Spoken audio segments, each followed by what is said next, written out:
Before we arrived, this street had no crosswalk. And by the time you're watching this one might be gone. Today's video is the story of how I ended up illegally painting this unique temporary crosswalk in Oklahoma City's Stockyards City Main Street district. And look, traffic even pauses at the crosswalk. You heard it here first, folks. Traffic calming works. More broadly, today's video is about the practice known as tactical urbanism, in which you, yes you, can get involved with improving public space within your community. By doing so, in the short term, you can show your neighbors and your city leaders what improvements could be like in a space. And in the long term, hopefully some of these improvements will stick. Now more than ever, it's important to come together and organize on a local scale to make spaces more inviting and enjoyable to inhabit. Welcome to eryngo.urbanism. Public space is one of the most important aspects of creating a vibrant city that works well for everyone. When I say public space, you're probably thinking of memorable and enjoyable places like parks, plazas, maybe even libraries or marketplaces, some place that's inviting and enjoyable to spend time in. But here in the US, the most common kind of public spaces are parking lots, highways, or stroads. Remember, a public space is supposed to be inviting, safe, and enjoyable to inhabit, and places that are designed specifically for cars are, quite frankly, none of those things. In fact, some architectural theorists will tell you that this is not a place at all. They would use the word placeless to describe somewhere with a distinct lack of regional character or desirability. Basically, if you're playing GeoGuessr, these are the places trying the hardest to trip you up. You're at some highway interchange. Yeah, we are farther out. Makes sense. Okay. I don't think most people want to live in generic, homogeneous places. So, through an intentional process of planning and execution, people can come together to rehabilitate a placeless urban landscape. The process of revitalizing public spaces is known as placemaking. For example, over the past several decades, urban neighborhoods here in Oklahoma have been going out of their way to emphasize elements that make them unique and rebranding themselves into districts. Neighborhood organizers host festivals unique to their district's character, which attract people who appreciate the particular vibes that the neighborhood has to offer. Think about places that actually have a distinct name other than just the names of nearby streets. Here in Oklahoma, in no particular order, there's Brookside, the Paseo, the Pearl District, Blue Dome, Wheeler, Greenwood, Bricktown, etc. But while today you might take these neighborhoods for granted, these places have all been carefully curated over the years through an ongoing process of placemaking. And the word ongoing here is key. Public spaces are like a garden that need to be tended to every so often in order to keep them healthy. As soon as active placemaking efforts in one of these neighborhoods starts to dwindle, the neighborhood can very quickly begin to decline. What are you doing? You can see this trend throughout the 20th century, when over time, many of these once thriving neighborhoods were nearly forgotten by affluent residents, primarily because people had few reasons to go there. At the time, the thought process was that if you accommodate more cars, those people might start showing back up again. And as a result, many of the public spaces that made these neighborhoods so great to begin with were eroded away to make room for vehicles in an attempt to invite back the growing suburban population. And while the more cars, more business mindset is fairly common among older small business owners today, I think we're starting to see a general shift away from that line of thinking. People are rediscovering the importance of high quality public space, and many studies have showed that small businesses almost always actually do better in areas where people actually want to be out and walking around and actually end up spending time outside of their vehicle. I'm starting to think that maybe cars don't buy stuff. Maybe people buy stuff. But these neighborhoods right now are in a bit of an intermediate stage. Many neighborhoods are a little bit nervous to eliminate parking spaces or vehicle lanes that people have become accustomed to. And sure, I understand the caution. Small businesses don't actually have super high margins. Small external changes can have a big impact on business performance. Sometimes, in order for people to become comfortable supporting this type of change, they need to see a temporary example of what that might look like in order to actually witness firsthand the positive benefits. They need to see that the world is not going to end if people are required to start parking slightly further away. It's very important that we focus these interventions strategically in order to enhance the area rather than to detract from it. While a city could spend tens or even hundreds of thousands of dollars on a permanent neighborhood inglot removal, TM, it is entirely possible that the neighborhood might grow to regret these changes in the future, for one reason or another. Even beyond this possibility for regret, a city only has so many resources, and they have to prioritize where these resources will be allocated. While planners have been developing tools like TIF districts to allow certain communities to buy into a system that helps them more effectively invest in themselves, it's still a weird dynamic for a city to be authorizing hundreds of thousands of dollars to be invested into one neighborhood while seemingly just neglecting the next neighborhood over. They end up having to rank which neighborhoods should get funding and in what order, which is always gonna feel a little bit icky, no matter how it shakes out. My favorite solution to these common conundrums is an approach known as tactical urbanism. Rather than waiting for the bureaucratic processes to play out within the city, a neighborhood can simply come together and make the public space work better for their community without any outside input. Now, tactical urbanism can take many different forms. It can be officially sanctioned by a city, as was the case back in 2021 when I did my internship with IQC and worked with the city of Edmond. However, and don't tell anyone I told you this, a neighborhood can just simply come together and make it happen by themselves. You know, ask for forgiveness rather than permission. That's kind of what happened here. This is Stockyards City Main Street, the rootinest, tootinest district in Oklahoma. As the name suggests, this commercial district is only really here because of the nearby Oklahoma National Stockyards. First opened in 1910, this livestock market became the largest in the US by 1973, a title which it has now held for over 50 years. The Main Street district was once known as Packing Town. If you go there today, you'll find rustic steakhouses, affordable Western apparel,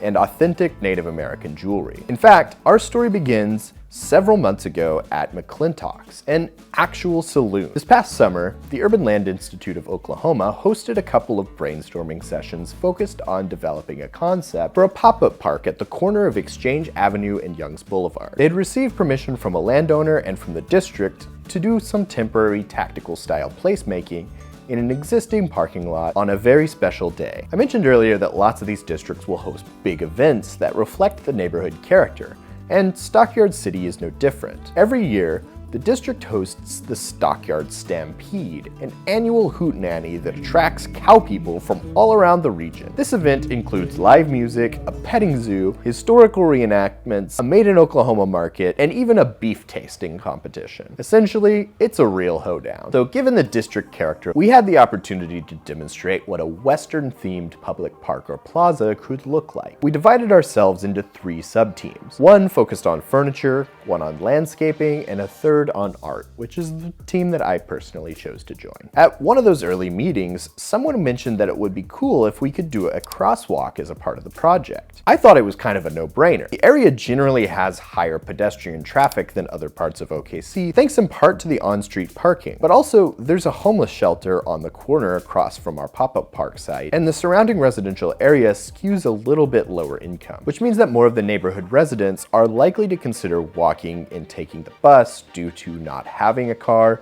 or having to take into consideration the high cost of driving. And to that point, there's currently a fairly busy bus stop right on this corner, and most bus trips require crossing a few streets. And maybe even most importantly, on the day of the event itself, Exchange Avenue was to remain open to vehicles. So if anyone wanted to go from the pop-up park to the Made in Oklahoma market, they would need to cross the street somewhere. And quite frankly, most people aren't gonna walk all the way to the end of the block just to double back. So having had some previous experience painting on pavement, I quickly volunteered to take ownership of the crosswalk. When I went home, I started sketching up a few different ideas for what a Western-themed crosswalk could even look like. My first idea was interlocking horseshoes, then colorful horseshoes, then tiny horseshoes. Looking back, apparently I really had horseshoes on mind. I also liked this longhorn crossing, but finally Katie, my lovely fiance, suggested painting a huge longhorn skull that stretched all the way across the street. After showing all of these designs to various people and collecting feedback on the eryngo.urbanism Discord server, link in the description, it quickly became obvious that this was the design that was catching people's attention and receiving the most positive feedback. With a primary design selected, it was time to turn my attention to planning for safety and logistics. It was around this point that I found out that we would not, in fact, be getting permission from the city to paint on the street. In fact, there's not really such a thing as a painting on the street permit, because generally that's just not something the city wants you to do. And for good reason. Streets in the US are generally designed based on the Manual for Uniform Traffic Control Devices, or MUTCD. This document sets out a strict set of design guidelines for streets in order for drivers to be able to understand what's happening around them when they're driving anywhere in the country. For example, yellow lines on streets have a different meaning from white lines. So when a driver comes across yellow paint in an unexpected location, they could potentially be distracted or confused. Or that's at least the official explanation as to why this street mural was removed by the city of Tulsa a couple of years back. So I figured at this point, we should actually read the MUTCD section on crosswalk design. And while it does have a lot to say about stripe spacing and proportions, I never found a section that actually said you're not allowed to incorporate a giant longhorn skull into the design. So by Airbud rules, we were good to go. I did find one tiny detail in the MUTCD that seemed designed to trip us up. They make a distinction between controlled and uncontrolled crosswalk locations, with a controlled location being anywhere that cars are already required to stop or yield due to a sign or light. Our chosen location happened to be uncontrolled, which meant that we would be required to complete an engineering traffic study before installing the crosswalk. I am not an engineer,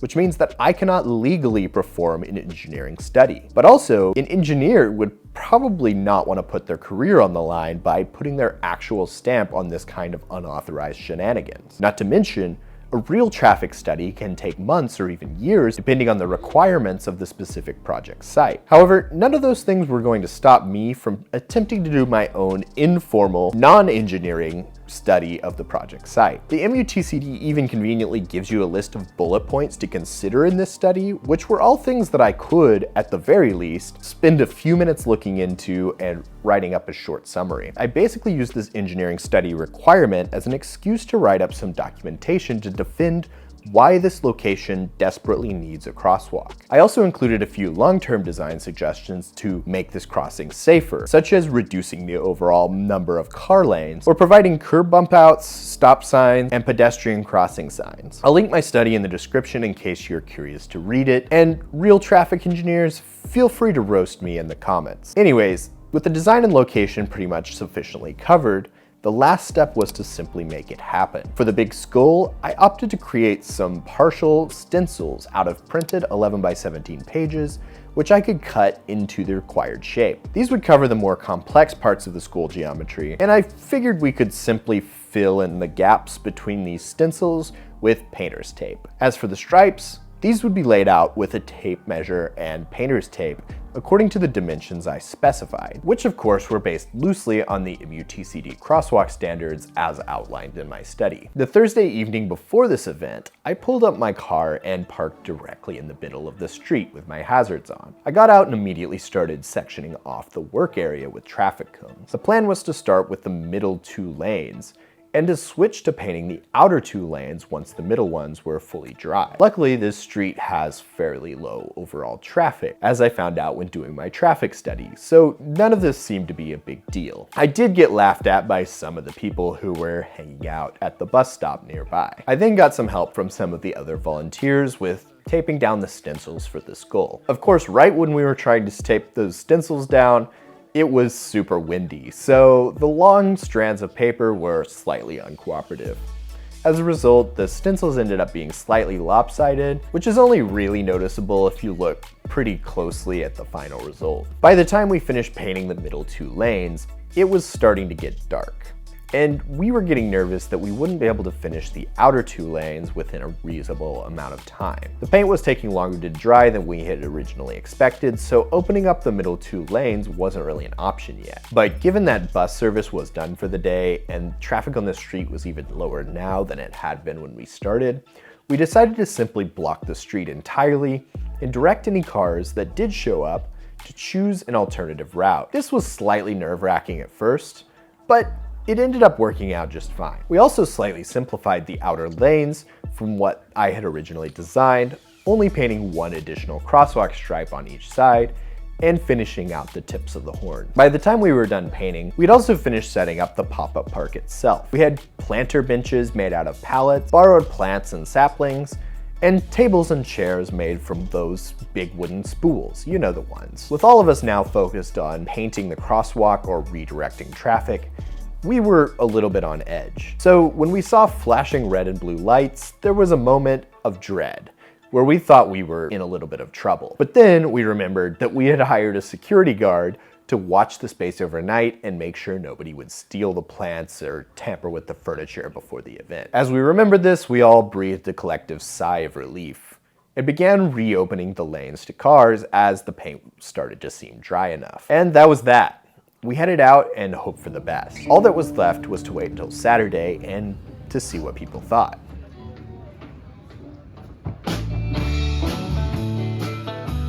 The morning of the event, I arrived just as the cows were parading down the street. People were gathered all around the area of the crosswalk, so I put my camera up on a pole to try to get a bit of a bird's eye view. The lead cow stopped when he got to the crosswalk and tried to turn around. Apparently, cows are a bit reluctant to cross painted lines. Somebody theorized it's because of the smell of the paint. It's also possible that maybe they think it's like a cattle guard. Either way, this cow confusion ended up resulting in a minor stampede, which I think people generally got a kick out of.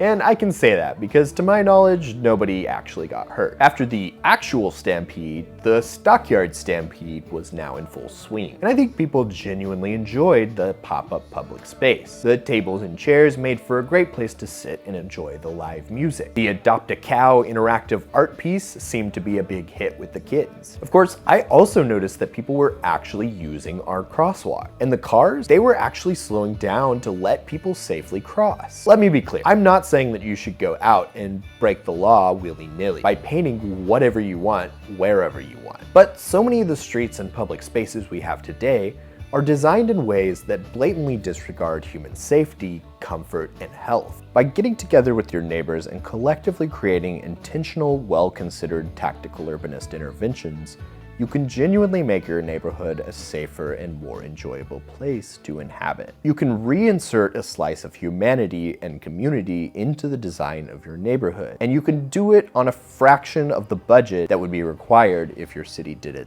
the right way. The supplies for this crosswalk only cost about $120, and it was completed in a few hours by about 5 volunteers. If this crosswalk had gone through all of the typical city processes, it would have taken months to complete the engineering study, design work, and installation, all of which would have cost the city thousands of dollars. I get it, there's protocol. When the city commits to doing something like this, they have to make sure they do it right. But this just makes progress towards safer street designs take so frickin' long. I'm definitely not going to claim that this crosswalk design was perfect. If you read my study, you'll see that I wrote, quote, "It's recommended by this study that the crosswalk continue to be improved over time with additional safety features, such as signage, traffic calming, improved lighting, and an overall redesign of both the road and the intersection to improve pedestrian friendliness.